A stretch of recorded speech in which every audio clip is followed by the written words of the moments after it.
Welcome to Grand Central Radio, the Grandparents Community Platform. I'm your host, Geri Cole. This is a talk, listen, and act show for grandparents and future grandparents everywhere. My adult child, that child's spouse and in-laws, and my 2 young grandchildren give me lots of questions and concerns. Like you, I want to be as effective for my grandkids and their parents as possible. To achieve these goals, I also want to stay physically and mentally fit and have fun. We can help each other by sharing our challenges and ideas about grandparenting and our lives as grandparents. You can replay our shows, find stories and songs to hear or read aloud, lists, including the Ultimate Grandparents Emergency Babysitting Checklist and Sitter's Memorandum Form, and a list of movies about grandparents' relationships, and other materials curated especially for grandparents. And you can contact me, Geri Cole, on our secure website, grandcentralradio.com, or at geri.cole@grandcentralradio.com. And if you would like to participate in the recording of one or more of our future podcasts, or if you suggest a possible sponsor of our shows or website, please email our show's producer at info@grandcentralradio.com. Those of us who care for young children or disabled persons, while alone with them in our home or theirs, worry privately about preparing for the unthinkable. We may be incapacitated while they are in our care. Today's discussion topic is handling 9/11 emergencies with grandchildren, with our special guest, Nancy A. May, whose company focuses on guiding caregivers to obtain practical knowledge, resources, and access for their support, and educates families to avoid tricks and traps of industries touching care systems in the United States. She derives her knowledge from her vast experience coaching CEOs, boards of directors, and senior leaders in public and private corporate sectors. You will hear on this podcast Nancy's personal views on this topic. Those views do not constitute the views of any of her publishers, sponsors, syndicators, or affiliates, or any legal, medical, mental health, or other advice by her, me, or Grand Central Radio. We urge all listeners to discuss with their legal, health, including mental health, and other advisors and counselors their particular concerns and difficulties that may require professional intervention. Nancy, you have over 25 years of experience as a strategic advisor to senior executives and boards of public and private companies of different sizes and locations in a broad array of industries, including, among others, healthcare and education, about corporate governance and other business issues. After a successful career as a business executive consultant, when, where, and why did you discover your interest in assistance to caregivers and the topic of 9/11 emergencies? What events and persons in your life and your family's lives led you to that focus? Oh, but a great question. So I think in the latter part, I would say that this actually started to happen, or my focus was happening as I became the POA and trustee for my parents. And there were so many things that were popping up. It's sort of the whack-a-mole syndrome where things happen. You'd expect things to go smoothly because my parents were always very good at making sure that the road ahead was laid out for me. I knew exactly what their wishes were and what was going on.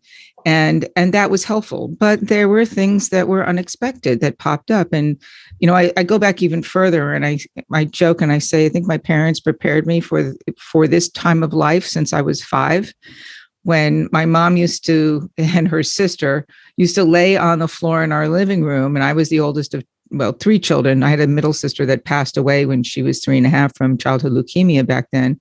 And my dad was on the road. So in case something happened to my mother, and my infant sister was literally just recently born at the time, I would be the one who knew how to call 911. So my joke is, mom and dad prepared me for their death since I was 5. And it sounds rather traumatic for a child, but I knew how to dial 911. I knew what to do. And I was always prepared for that at some point, if I needed it, or mom and dad needed it. Well, how did you develop and how do you maintain your knowledge and experience in counseling about handling 911 emergencies? I know you've written a book on the topic. Right. I'm obsessive about research and quality control. So in this particular case, I am not a paramedic. I am not an EMT. I am not a doctor. And in order to do that, I, just like anything, I rely on outside resources who know the system really well. So between working with the attorneys, the professionals that are in that particular 911 emergency space, I scoured the country of those who were known for really doing the best or being at their prime in this particular situation. I had experience in dealing with 911 myself, calling on many occasions over the years, including not dealing with parents or children or others. And every community is slightly different, but the basic system and what to do is there. And I think the biggest challenge that people have is being afraid of calling 911, even in the simplest of situations where you think it's not an emergency, and you don't have to call 911 just in an emergency. If you need some kind of help that you're not aware of, that has some sort of medical condition or accident that's going on, call 911. These responders are there to help you. How do you know that an emergency or a situation merits calling 911? How do you tell the difference between a minor event that you think you can handle by yourself and perhaps have handled by yourself before and a situation that merits calling 911? So cuts and scrapes, you can handle those yourself. Those are kind of the obvious things.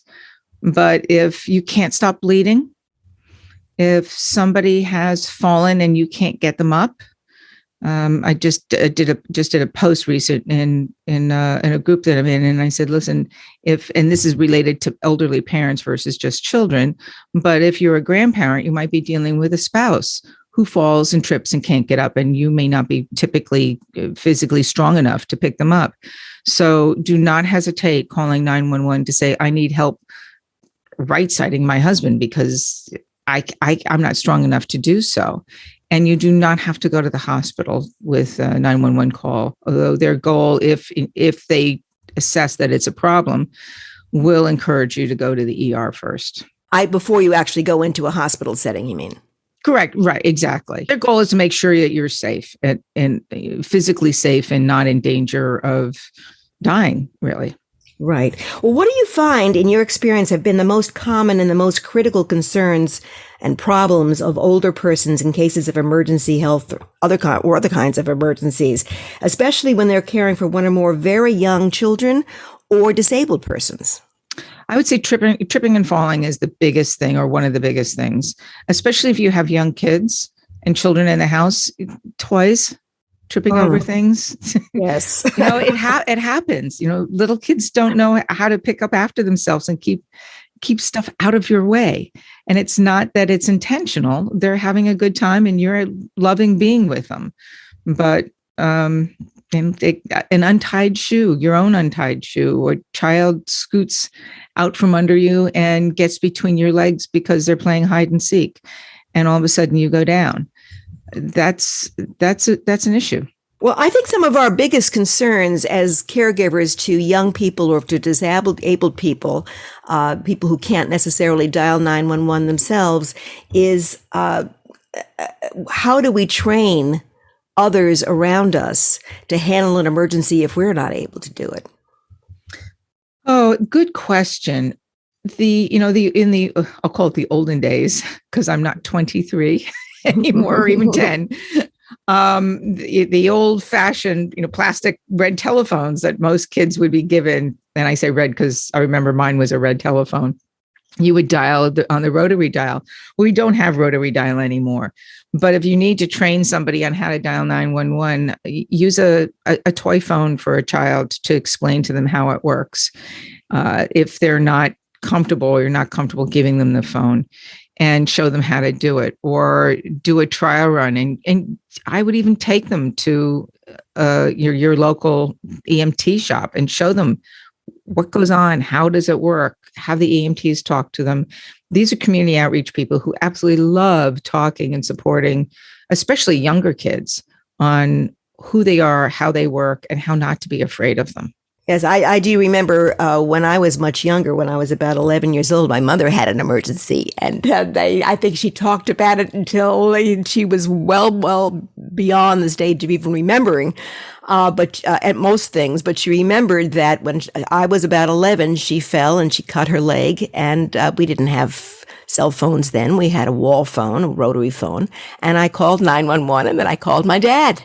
And to this day, she thought that was the most impressive thing that she had ever heard me do. So, Any like quick dial buttons on your phone, you can do that. There are lots of different ways to do it. And there are even, I think Jitterbug is a phone that is specifically set up to have big buttons that you can see visually.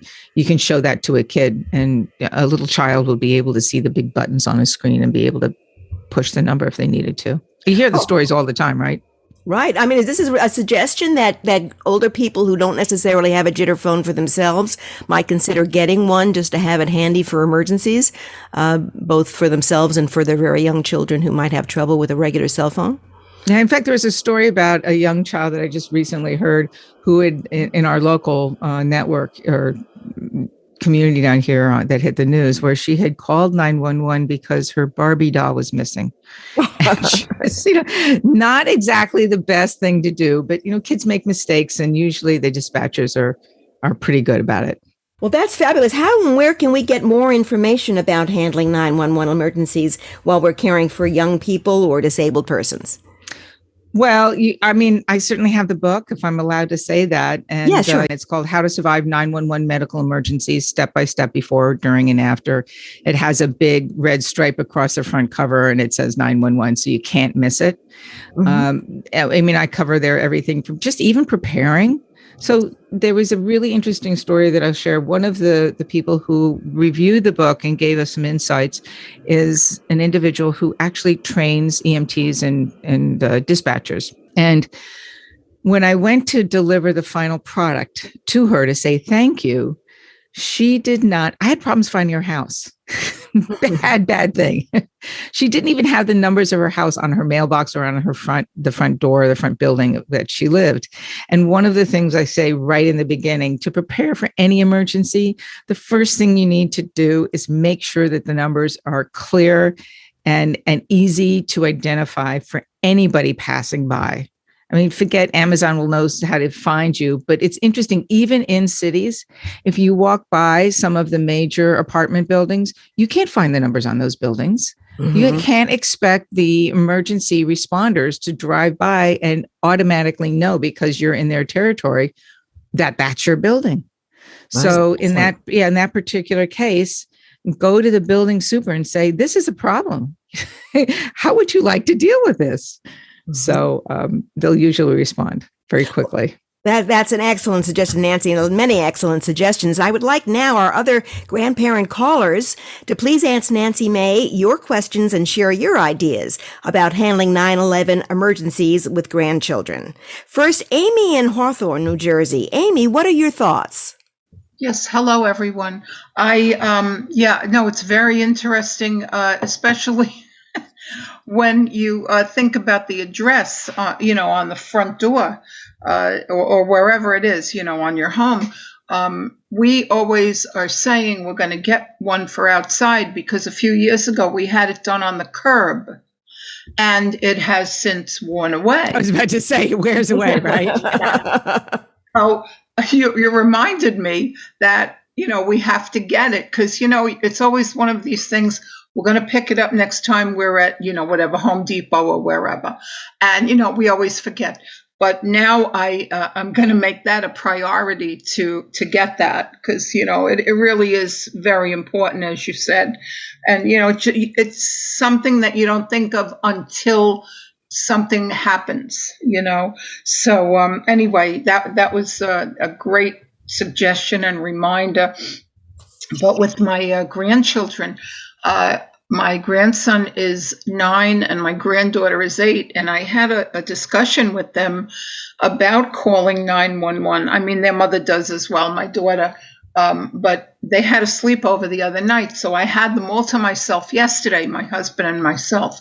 And we got into the 911 discussion. And, I said certain things. And so then they started asking questions. Well, what if, we're stuck in a tree? Is that 911? Do we call 911? Or what if I fall in the store and nobody hears me? It's like, Good questions, though, right? they were very good questions, but it was a really good discussion. And I have to give my daughter a lot of credit because she has on her wall in the dining room their name and address and phone number, so that, and she's had this up there for probably 3 or 4 years already. So it's embedded, in their mind, and they do know her cell phone. But sometimes I think when you get nervous, or if you see something, happening, whether it's a 911 call or something upsetting for a child, or even myself as an adult, for a second or so, you kind of get so nervous that you can't think straight. Mm-hmm. The big key that dispatchers, not dispatchers, but the EMTs and the paramedics will tell you is that hesitation can mean a matter of life and death. Seriously. Yes. So if there are a group of people around and you see there's a situation, the first thing you should do is loudly ask, has anyone called 911? And if they haven't, you get on the phone. Somebody has to take charge of a situation. And if you're willing to do so, just step up, start the process, point at somebody and say, you call 911, you get the other person who may have fallen, let's say is bleeding, you try and stop the bleeding. Then you tell the other person, go get the AED, which is the device that you can do if you need to do a heart start type of thing again. You call a family member or whatever it is that needs to be done, but somebody needs to take charge and they will listen to you. It's really important. Yes. And then I think, if they ever are in a situation like that as children, what happens? Like, what are the after effects of that? It's so traumatic. It's frightening when it happens, but with a child, I think the best thing to do is really reward them and say, you did a good job. I don't even reward them with a treat or a toy or anything or a prize, but just say, Susie, you did a great job. And, you really helped mom and dad out, or you really helped, Uncle Joe, because if it hadn't been for you, things might have turned out differently. And you can use child language, obviously, but to encourage them that this is part of being a responsible human being. And how good they can do. I'm going to add one other thing. You mentioned that I guess it is your daughter who has their phone numbers on the wall somewhere in the dining room. There's another tool that you might want to use, and I'm just updating the website, but if you go to howtosurvive911.com, you can download a free file of life. And a file of life, and this is a fillable PDF. A file of life is one sheet document where you put all your medical information and history and any other issues, including, doctors, phone people to contact, and have that with you or on the wall somewhere in your house by the refrigerator. In case of an emergency, everybody in the family should have one. And there's instructions on how to use it and how many they have. I always say you should have at least 5, one in the car, one in your wallet, one on the phone, one in a go bag in case you need to go in emergency, and an extra backup to always have in case it gets lost. And you'd be surprised how many people do not end up going to the emergency department or even a doctor without knowing all their medical history. And what happens. Yeah, I love that idea. That's a great idea. So just go to howtosurvive911.com. If you do not find it there, because I said I'm updating the website, try back again, or send me a note, and I'll make sure I send one to you an email. Right. And our listeners can always reach our special guests through grandcentralradio.com or through me, Geri Cole, at grandcentralradio.com. Now we'd like to hear from Gail in Mercer County, New Jersey. Gail, what questions do you have for Nancy May? And what are your ideas about handling 9/11 emergencies with young children or disabled persons? Well, Nancy, thank you very much for the tips. I've taken some copious notes. I appreciate it. Great. One thing I would definitely recommend is for everyone to, if you don't have one, get one, a living will. Absolutely. And make sure that the people that your loved ones know where that is. so that there's not a question when you are in the hospital, God forbid, and that subject pops up.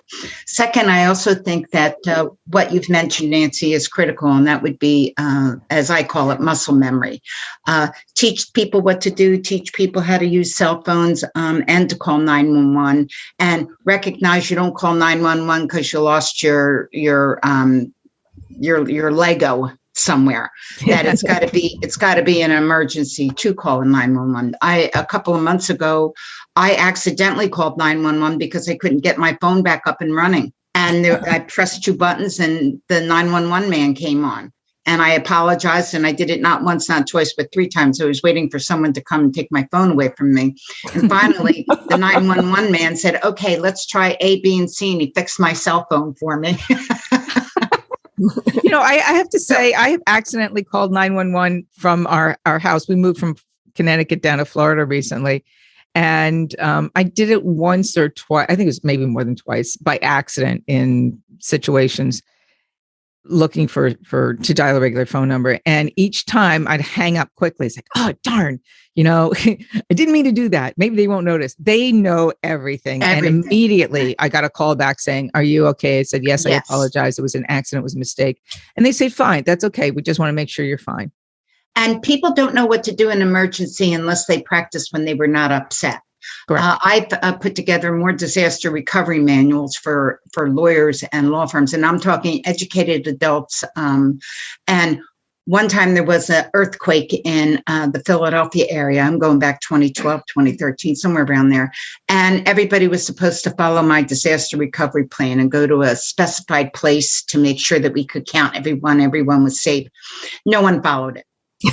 No one followed. That's so my point being is you got to make it as simple, because when you're in emergency or you're reacting to an emergency, you're not thinking level-headed. And I don't care whether you're 5 or 55. You're not thinking level-headed. So I like the idea of putting something up on the refrigerator that lists everything, and just let people know where your will and living will is. And if your will has not been updated in 5 years, you update it. Get it done. Yeah. It's interesting that you say your emergency system that nobody followed. I grew up in Long Island, and I think it was once or twice a year, the town that I grew up in, Glen Head, would do an emergency response system for families. People would put on their calendars, and the siren would go off, and everybody would practice how to get out of the house, who do you contact, where does the family meet, so you all knew who was safe and who wasn't safe, and where to find them, and how to get in touch in case of an emergency. So that was something that our community in Glen Head in New York practiced every year, once or twice a year. And so we knew what to do. In fact, I had one of those rope ladders that went out of a second-story window. That wasn't a rope ladder because of fire. You have aluminum. And my parents made me go to college with that darn ladder. So it was under my bed in case of an emergency. But it was there. People laugh at me, but we never had a fire in the dorm, thank goodness. But it was there in case I needed it. May I add just one more point, if it's all right? Sure, go ahead. So I'm just going to quickly say that we're all using cell phones today.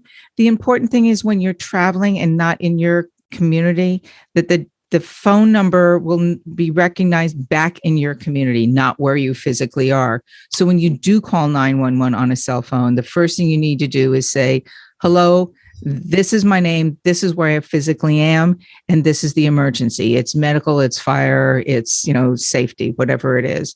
But let them know exactly where you are, because they will know then how to direct your phone call to which dispatch facility. And that's critical. That's an interesting point, Nancy. I've always been curious whether or not EMT, like the police, can determine your location, not from your phone number, but from the signal.